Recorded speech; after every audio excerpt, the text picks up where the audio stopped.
Hello students, welcome once again on the digital platform of Sobri Science classes, and let's start the further video for the digestive system. जैसा कि आप लोगों ने last video में देखा होगा कि हम लोगों ने ह्यूमन डाइजेस्टिव सिस्टम शुरू किया था और वहाँ पे हम लोगों ने पढ़ना शुरू किया था कि डाइजेशन स्टार्ट होता है माउथ कैविटी से, क्योंकि our mouth cavity is surrounded by three pairs of salivary glands. These are parotid glands, sublingual gland and submandibular gland.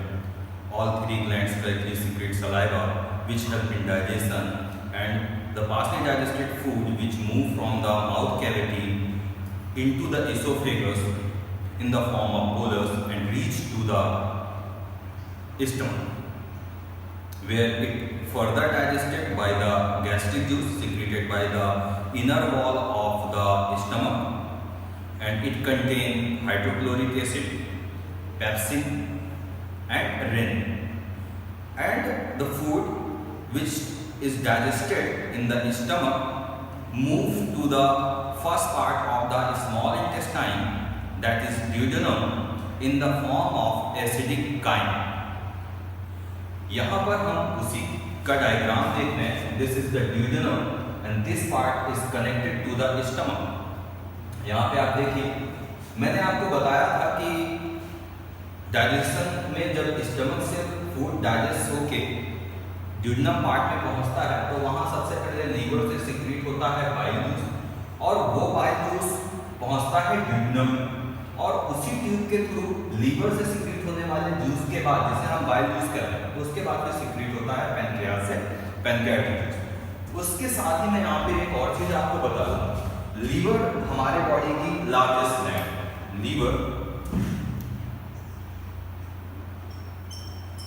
Liver हमारे बॉडी की लार्जेस्ट ग्लैंड.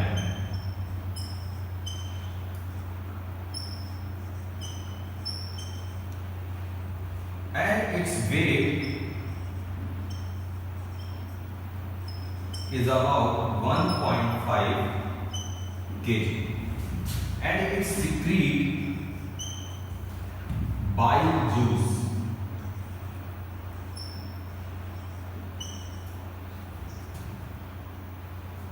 बाइल जूस का कलर ग्रीनिश येलो होता है.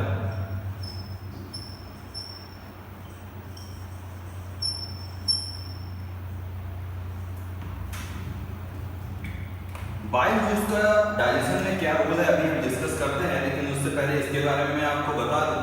कभी कभी ऐसा होता है कि एग्जाम में इस तरह का डायग्राम बना हुआ आता है और फिर हमें इनकी लेबलिंग करनी होती है. इंपॉर्टेंट है यहाँ से जो डक्ट्स प्रोड्यूस हो रही हैं उनके जो नेमिंग है वो हमें लर्न होना चाहिए. तो लीवर हमारे बॉडी की लार्जेस्ट ग्लैंड है, बाइल लोब्ड ग्लैंड है, located in the abdominal cavity, and from each lobe arises a duct that is known as the hepatic duct. हमारे लीवर के दोनों लोब से एक एक डक्ट प्रोड्यूस होती है और इसे हम हेपेटिक डक्ट कहते हैं. आगे जाके ये डक्ट कॉमन हो जाती है. हेपेटिक डक्ट जब कॉमन होती है तो इसे हम कहते हैं common hepatic duct. Common hepatic duct आके मिलती है साइस्टिक डक्ट से. साइस्टिक डक्ट कनेक्ट करती है गॉल ब्लैडर को इस कॉमन हेपेटिक डक्ट से. साइस्टिक डक्ट और कॉमन हेपेटिक डक्ट आपस में मर्ज होती है और फॉर्म करती है एक common bile duct. Common bile duct connect होती है पैनक्रियाटिक डक्ट से, जो कैरी करती है पैनक्रियाटिक जूस को from pancreas. Then common bile duct and pancreatic duct fuse to form a common duct that is known as the hepatopancreatic duct. This hepatopancreatic duct finally connected to the first part of the small intestine that is known as the duodenum. ये आपको जानना बहुत ही जरूरी है, ये नाम याद रखना जरूरी है. तो आज का वीडियो यहीं से स्टार्ट होता है कि मैंने बताया कि लीवर हमारे बॉडी की लार्जेस्ट ग्लैंड है. Its weight is about 1.5 kg. It is a bilobed gland. The ducts produced from each lobes are called hepatic duct, which are fused to form a common hepatic duct. Common hepatic duct join cystic duct from the gallbladder. These two fused to form common bile duct, then common bile duct fuse with the pancreatic duct and then form a single final duct that is known as the hepatopancreatic duct, and finally connected to the duodenum part of the small intestine. Okay, अब हम बात करते हैं कि liver का role क्या है digestion में। तो लीवर से बाइल जूस सीक्रेट होता है जो ग्रीनिश येलो कलर का फ्लूइड होता है। अब यहां से जो जूस सीक्रेट होता है इसमें bile salt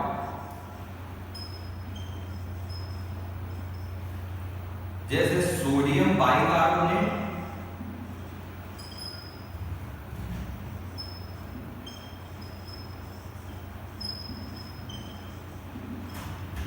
glycolate,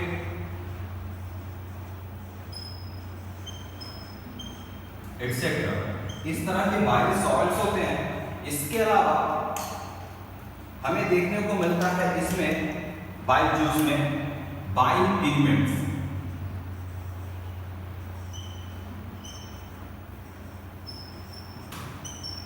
bile pigments दो तरह के होते हैं, एक को हम बाइलिरुबिन कहते हैं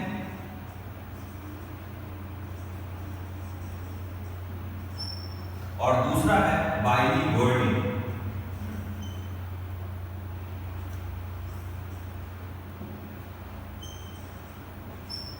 ये दो बाइल पिगमेंट्स होते हैं। These two are the excretory pigments. Bile salts and bile pigments form bile juice secreted from the liver. Bile salts, sodium bicarbonate and glycolate. It helps to convert acidic chyme from the stomach into alkaline. हमारे stomach से जो food digest होके small intestine के first part में पहुंचा है वो acidic है क्योंकि स्टमक में हाइड्रोक्लोरिक एसिड के साथ मिक्स हुआ था। इस स्मॉल इंटेस्टाइन में जो डाइजेशन होना है उसके लिए जो एंजाइम वर्क करेंगे वो एंजाइम एसिडिक इन्वायरमेंट में एक्ट नहीं कर सकते, इसलिए उस एसिडिक इन्वायरमेंट को अल्कलाइन में कन्वर्ट करता है ये बाइल सॉल्ट्स। इस तरह के कई सारे सॉल्ट्स होते हैं जिसमें से सोडियम बाइकार्बोनेट एंड ग्लाइकोलेट जैसे। दूसरा बाइल पिगमेंट्स। बाइल पिगमेंट्स दो तरह के होते हैं, bilirubin and biliverdin. These two pigments are form by the destruction of dead and worn out RBC. आपने ये सुन रखा होगा, आपने कहीं पढ़ा होगा कि आरबीसी का लाइफ स्पैन 120 डेज होता है। तो 120 डेज बाद वो जाके डिस्ट्रॉय होती है लीवर में, और हर एक आरबीसी में हीमोग्लोबिन होता है। वो हीमोग्लोबिन उस आरबीसी के डेड होने के बाद कन्वर्ट हो जाता है बाइलिरुबिन और बाइलिवर्डिन। ये जो पिगमेंट्स होते हैं they accelerate peristaltic movement in the alimentary canal और we can say in the small intestine. Okay, तो हम ये देखते हैं कि बाइल जूस जो है इसके दो काम होते हैं। एक तो ये एसिडिक इन्वायरमेंट को अल्कलाइन में कन्वर्ट करता है, दूसरा इट आल्सो परफॉर्म इमल्सिफिकेशन। ये कन्वर्ट करता है फैट को फैटी एसिड और ग्लिसरॉल में।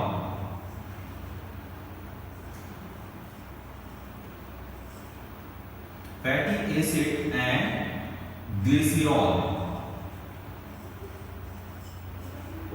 तो आपको ये याद रखना है कि लीवर से सिक्रीट होने वाला bile juice greenish yellow colour का फ्लूइड है।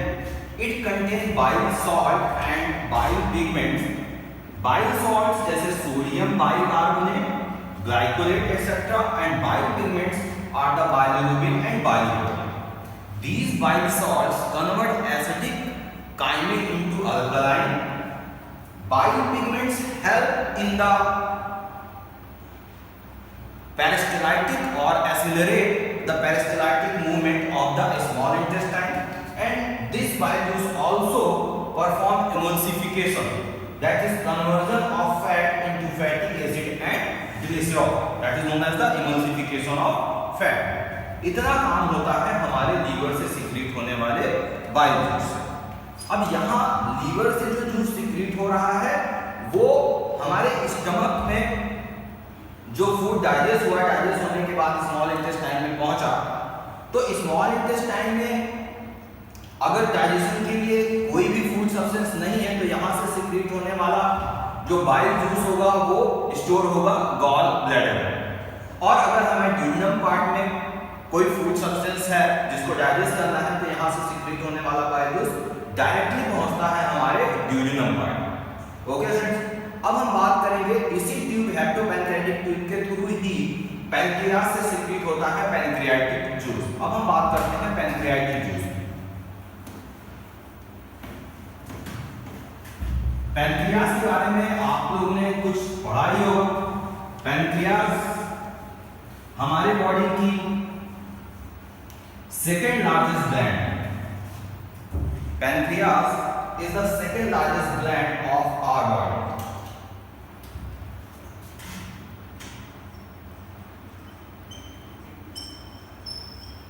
Pancreas second largest gland.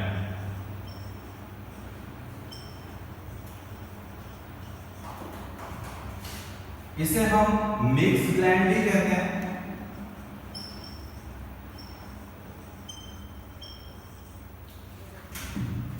Pancreas को मिक्स ग्लैंड इसलिए कहते हैं क्योंकि इसका कुछ पार्ट एंडोक्राइन होता है और कुछ पार्ट एक्सोक्राइन होता है।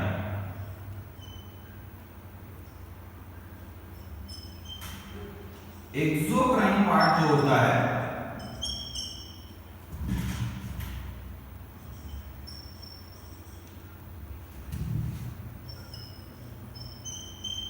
एक्सोक्राइन पार्ट सिक्रीट करता है enzyme, digestive enzyme.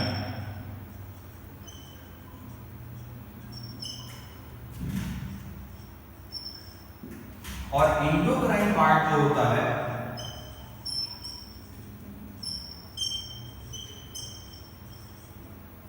Endocrine part इसका जो होता है इसका एक पर्टिकुलर नेम है, दैट इज आइसोलेट ऑफ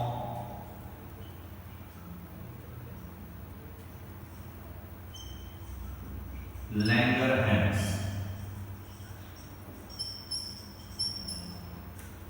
और यहां से सिक्रीट होता है हार्मोन्स।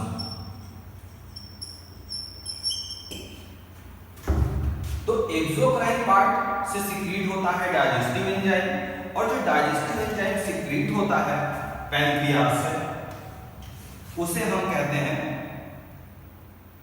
Pancreatic juice. इसे हम कहते हैं पैनक्रियाटिक जूस।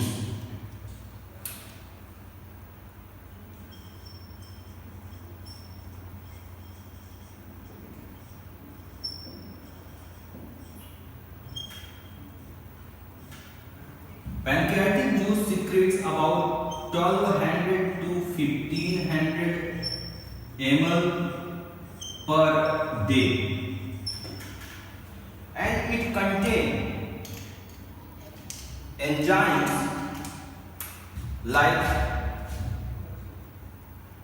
पैनक्रियास से सिक्रीट होता है एक इनएक्टिव एंजाइम जिसे हम कहते हैं ट्रिप्सिनोजेन। इसके अलावा यहां से सिक्रीट होता है अमाइलोक्सिन,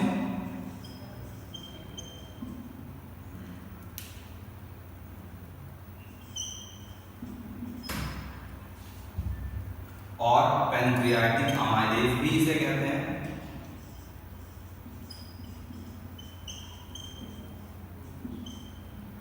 पैनक्रियाटिक अमाइलेज। इसके अलावा स्टेप्सिन सिक्रीट होता है,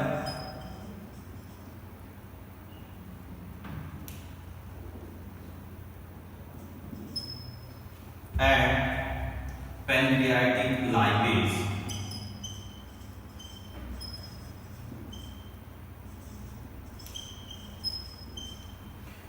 These pancreatic enzymes are found in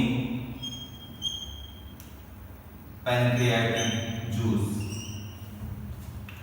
So pancreas is a mixed gland and it is the second largest gland of our body. It is known as the mixed gland because it consists of two parts, that is exocrine part which secrete digestive enzyme and endocrine part that is known as the islet of Langerhans secrete hormones जो कि insulin, glucagon जैसे hormone है। Exocrine part से जो digestive enzyme secret होता है उसे हम पैनक्रियाटिक जूस कहते हैं, जो अबाउट 1200 to 1500 ml सीक्रेट होता है per day and it contain trypsinogen जो कि इनएक्टिव फॉर्म में होता है, अमाइलोसिन जिसे हम पैनक्रियाटिक अमाइलेज भी कहते हैं, steapsin, pancreatic lipase, these are the important enzymes which are found in the pancreatic juice। अब हम बात करते हैं कि ये डाइजेशन में कैसे रोल प्ले करते हैं।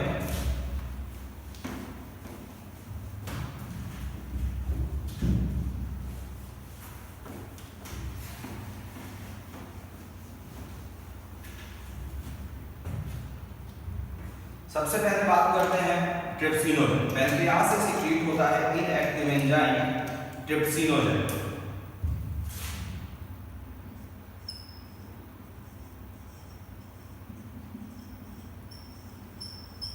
This enzyme secretes from the pancreas and as soon as it reaches to the duodenum में इसको एक एंजाइम मिलता है ट्रिप्सिनोजन को, जिसे हम कहते हैं इंट्रोकाइनेज।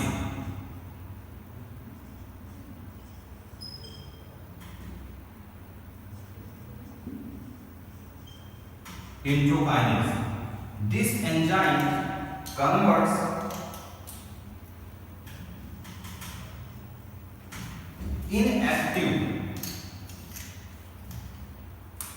inactive trypsinogen into active trypsin।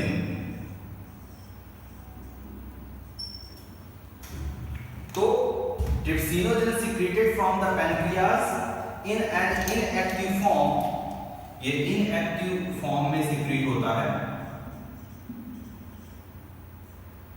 और ये ट्रिप्सिनोजन जब ड्यूडेनम में पहुंचता है तो यहाँ पर इसे एक दूसरा एंजाइम मिलता है जिसे हम इंट्रोकाइनेज कहते हैं।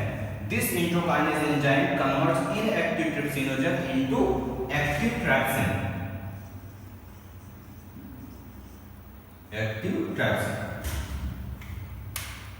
This active trypsin works on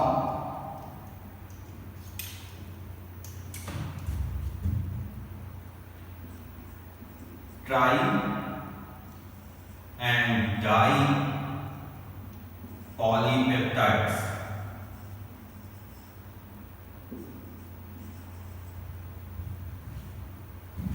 and convert them into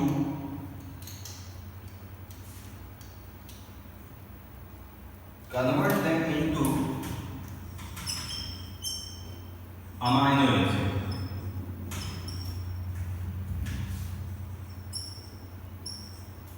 ये काम करता है ट्रिप्सिन।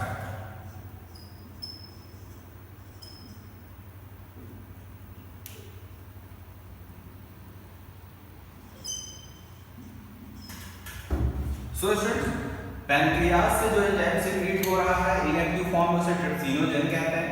ये trypsinogen as soon as reach to the duodenum where it meet to the or react with the endokinase to become active called trypsin। This trypsin work on tri and di polypeptides and convert them into amino acids। दूसरा जो enzyme है pancreas से secret होने वाला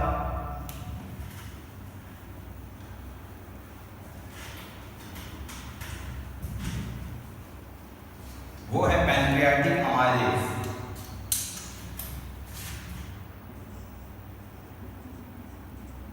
pancreatic amylase or it is also called amylosin।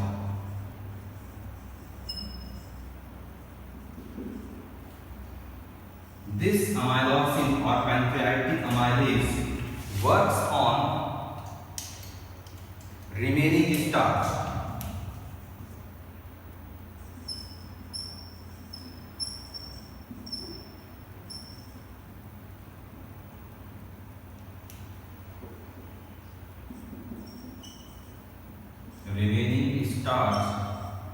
and convert them into maltose.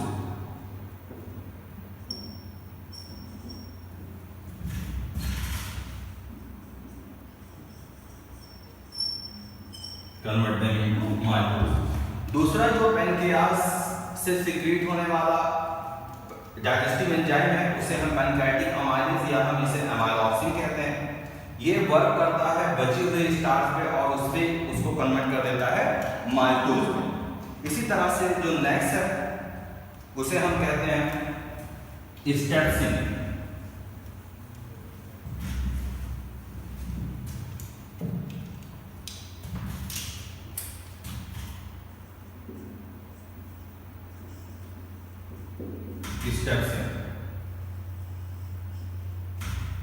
स्टेप्सिन ऐसा enzyme होता है जो फैट को फैटी एसिड और ग्लिसरॉल में कन्वर्ट करता है। It acts on fats and convert them into fatty acid and glycerol. Okay friends, तो नेक्स्ट जो पैनक्रियाटिक जूस में एंजाइम है उसे हम स्टेप्सिन कहते हैं। ये कन्वर्ट करता है फैट को fatty acid and glycerol. So these are the enzymes which are found in the pancreatic juice and help in the digestion. इतना सारा काम होता है हमारे लीवर से और पैनक्रियास से सिक्रीट होने वाले डाइजेस्टिव जूस से।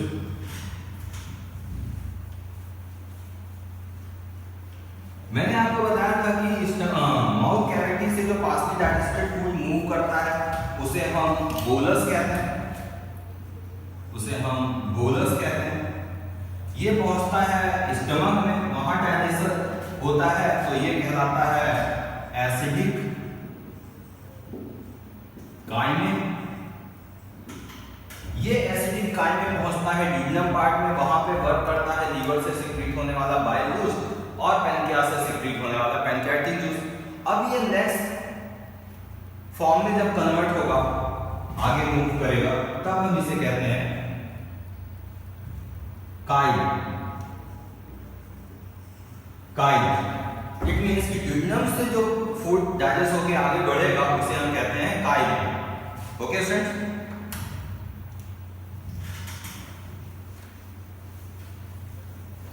अब हम बात करते हैं फाइनल डाइजेशन की, जो कि स्मॉल इंटेस्टाइन के लास्ट पार्ट में होता है, जिसे हम इलियम कहते हैं। इसकी लेंथ नियर अबाउट 5.8 मीटर होती है और यहाँ से जो एंजाइम सिक्रीट होता है स्मॉल इंटेस्टाइन से सिक्रीट होने वाले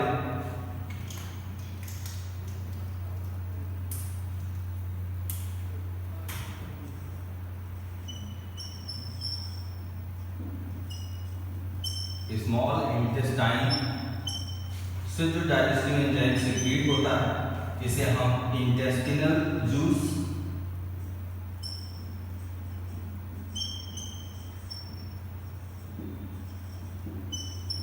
या फिर हम सकस इंटेरिकस कहते हैं। तो स्मॉल इंटेस्टाइन के लास्ट पार्ट इलियम से जो डाइजेस्टिव एंजाइम सिक्रीट होता है उसे इंटेस्टिनल जूस और सकस इंटेरिकस कहते हैं। यहाँ से जो डाइजेस्टिव एंजाइम सिक्रीट होते हैं, अभी मैंने आपको बताया कि उसमें से एक है इंट्रोकाइनेज।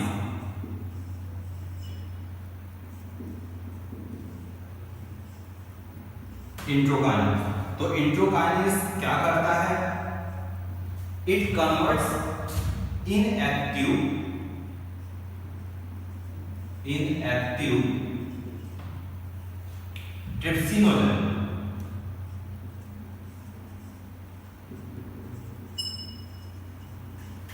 into active traps. ये अभी हम लोगों ने देखा। इसी तरह से जो नेक्स्ट जो है उसे हम कहते हैं erepsin.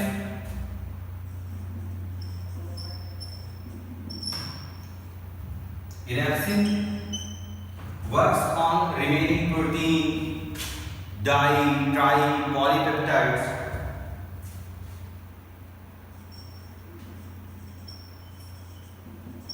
Remaining protein and polypeptides.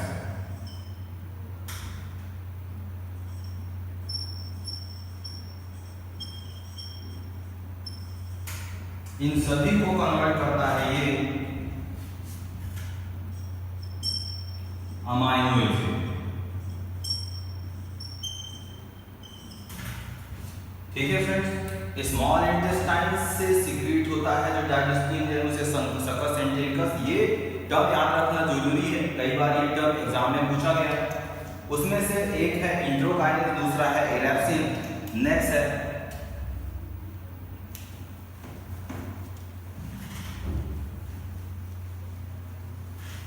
Maltase,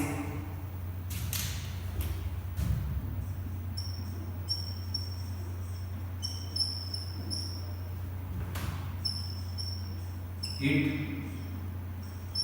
converts maltose into soluble sugar। इसी तरह से sucrase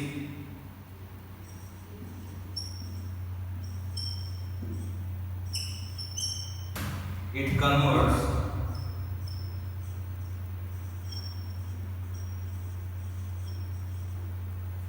sucrose into soluble sugar।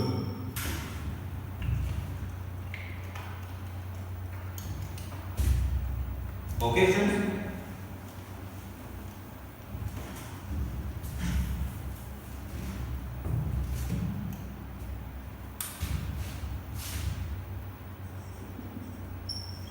arginase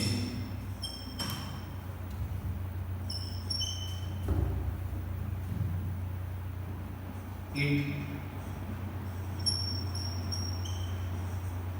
converts arginine amino acid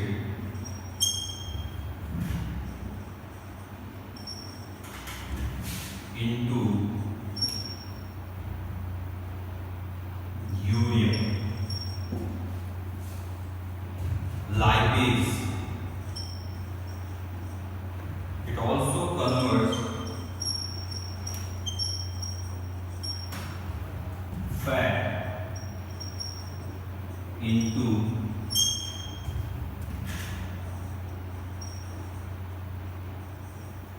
fatty acids and glycerol।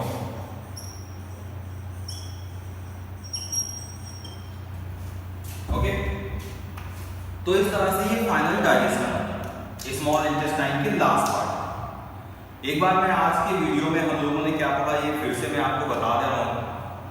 मैंने कहा कि स्टमक में जो फूड डाइजेस्ट होता है, डाइजेस्ट होने के बाद वो स्मॉल इंटेस्टाइन के फर्स्ट पार्ट में आता है जिसे हम ड्यूडेनम कहते हैं। ओके, ड्यूडेनम रिसीव करता है लीवर से सीक्रेट होने वाले बाइल जूस को और पैनक्रियास से सीक्रेट होने वाले पैनक्रियाटिक जूस। लीवर से जो बाइल जूस सीक्रेट होता है उसे हम लीवर से जो बाइल जूस सीक्रेट होता है वो bile juice contain bile pigments and bile salts. जो बाइल सॉल्ट्स है जैसे कि सोडियम बाइकार्बोनेट, ग्लाइकोलेट, ये उस एसिडिक काइमेट को कन्वर्ट करता है अल्कलाइन, जैसे कि दूसरे एंजाइम उस पर वर्क कर सके। दूसरा जो बाइल सॉल्ट्स होते हैं ये एसिडिक काइमे को जब अल्कलाइन में कन्वर्ट करते हैं तो दूसरे एंजाइम उस पर वर्क कर सकते हैं। इसके अलावा बाइल पिगमेंट्स होते हैं, ये बाइल पिगमेंट्स बाइलिरुबिन, बाइलिवर्डिन है। They accelerate peristaltic movement in the small intestine and bile juice also perform emulsification of fat, that is conversion of fat into fatty acid and glycerol. After that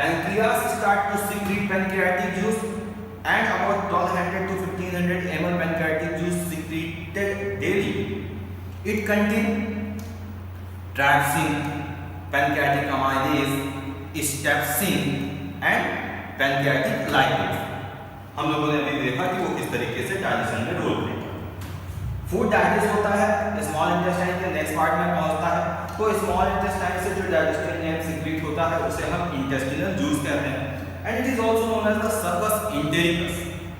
आपको ये याद रखना है कि small intestine से कौन कौन से एंजाइम सीक्रेट होते हैं, जैसे कि मैंने कहा इंट्रोकाइनेज सीक्रेट होगा जो इनएक्टिव एंजाइम को एक्टिव एंजाइम में कन्वर्ट करेगा।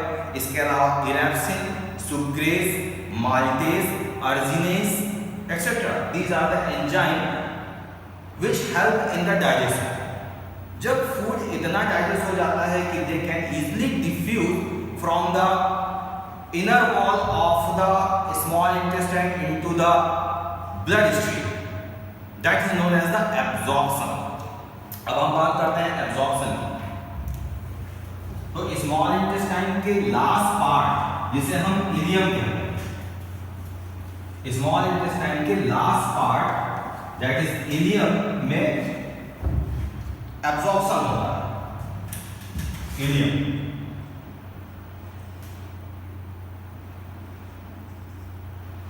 इलियम पार्ट में होता है एब्जॉर्प्शन।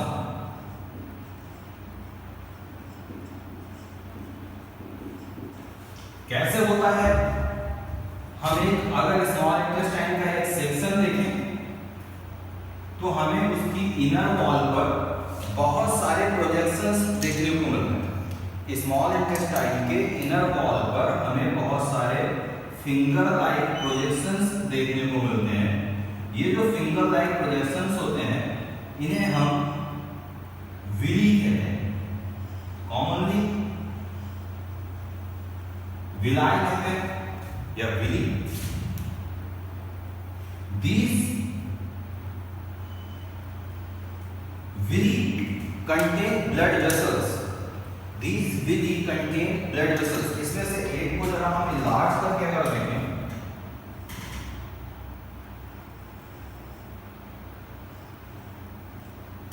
जैसे मान लीजिए स्मॉल इंटेस्टाइन की जो इनर वॉल है वो इस तरह के फिंगर लाइक प्रोजेक्शंस फॉर्म कर रही है।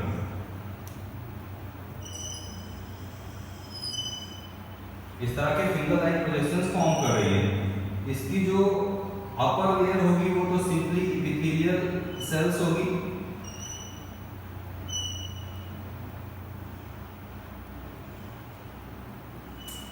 these epithelial cells contain blood vessels. These are the epithelial cells of the villi, and this villi contain network of blood capillary, जहां पर arteries और veins होंगी। Just suppose कि these are the arteries, इसका network होगा। इन्हें हम इस पूरे नेटवर्क को कलेक्टिवली हम लैक्टियल कैपिलरी कहते हैं। इसके अलावा यहाँ पर हमें वेनिसिटी देखने को मिलेगी।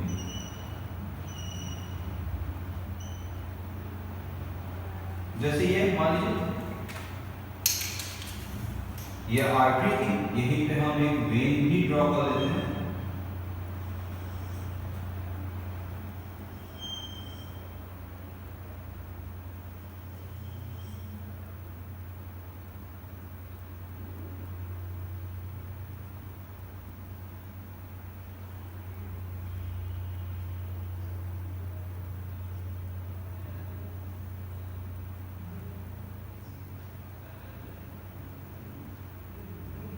तो ये जो ब्लड वेसल्स का एक नेटवर्क यहाँ पे फॉर्म हुआ, इसे हम लैक्टियल कैपिलरी कहते हैं। तो ये हो गई एपिथेलियल सेल्स,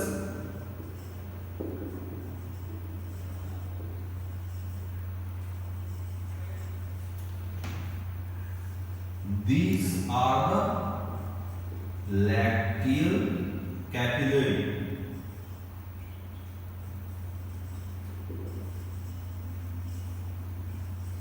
लैक्टियल कैपिलरी।